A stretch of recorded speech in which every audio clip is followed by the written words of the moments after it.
I'm Kryn. Standing at the altar, looking into the eyes of the man I was about to marry, a sense of dread washed over me. Just a few weeks ago, I had discovered a dark secret that shattered my world. How did I end up here, on the verge of a marriage that now seemed like a trap? My life was once a picture of privilege. I grew up in a grand mansion in New York City, the only child of a wealthy and successful businessman, Mr. Thompson. My mother passed away when I was a young girl, leaving a void in my heart that my father tried his best to fill. He was a cautious man, having built his fortune from the ground up. He taught me that wealth could attract the wrong kind of attention and that trust should be earned, not freely given. I excelled in school and later went to study abroad in Paris, where I learned to be independent and self-reliant. When I returned to New York as a young woman, I was ready to take on the family business. I was surrounded by people who congratulated me on my success and my bright future. And then, I met Leo. It was an ordinary day at a cozy coffee shop near my office. I was sitting alone, lost in my thoughts, when Leo approached me. He was holding a cup of coffee and a book, and there were no empty tables. He politely asked if he could sit across from me. I hesitated for a moment but then nodded. We started talking about the book he was reading, and our conversation flowed effortlessly. Over the next few weeks, we met several times. Leo was charming, intelligent, and seemed genuinely interested in me. He never asked about my wealth or my family business. He spoke about his work at a small local firm with humility. Our relationship grew naturally, and when he proposed, I felt like I was on top of the world. However, as the wedding date drew closer, I started to feel a sense of unease. Leo introduced me to his mother, Mrs. Miller. She was deaf and mute, and they communicated through sign language. Leo explained that she had been like this since childhood due to a severe illness.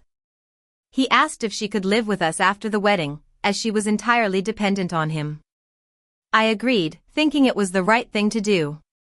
At first, our coexistence was peaceful. Mrs. Miller was quiet and unobtrusive. But as time passed, I noticed that Leo and his mother spent more and more time together, having conversations in sign language that I couldn't understand. Whenever I asked about their conversations, Leo would dismiss it as something unimportant, saying that I was being overly sensitive. I started to feel like an outsider in my own home. I remembered my father's warnings about trust and the importance of being vigilant. So, I decided to learn sign language. It wasn't easy to find a teacher who could fit my busy schedule, but I finally found an elderly woman named Mrs. Harris. Mrs. Harris lived in a small, warm house in a quiet neighborhood. When I first met her, I was immediately drawn to her gentle nature. She had a young grandson named Jake, who was about 6 years old. Jake was shy at first but soon warmed up to me. During our lessons, Mrs. Harris told me about her life. Her son, David, had gone to work in a remote area in Alaska several years ago. At first, he called regularly, but then the calls stopped. Search efforts had been fruitless, and he was officially listed as missing. Mrs. Harris refused to believe that he was dead. As I learned sign language, I became more and more proficient. At home, I continued to act as if I didn't understand what Leo and his mother were saying.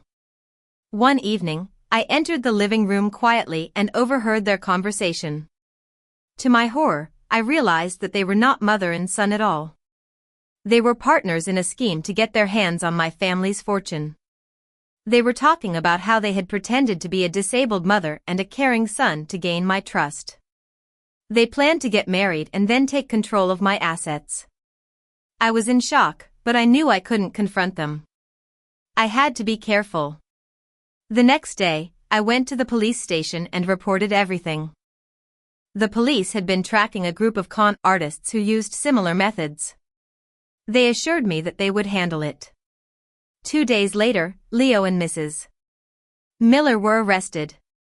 After the arrest, I went to visit Mrs. Harris. She looked pale and weak, but she still welcomed me with a smile.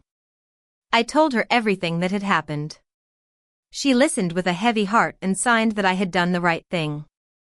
A few days later, I received the news that Mrs. Harris had passed away. Jake was left alone, and I felt a strong sense of responsibility towards him.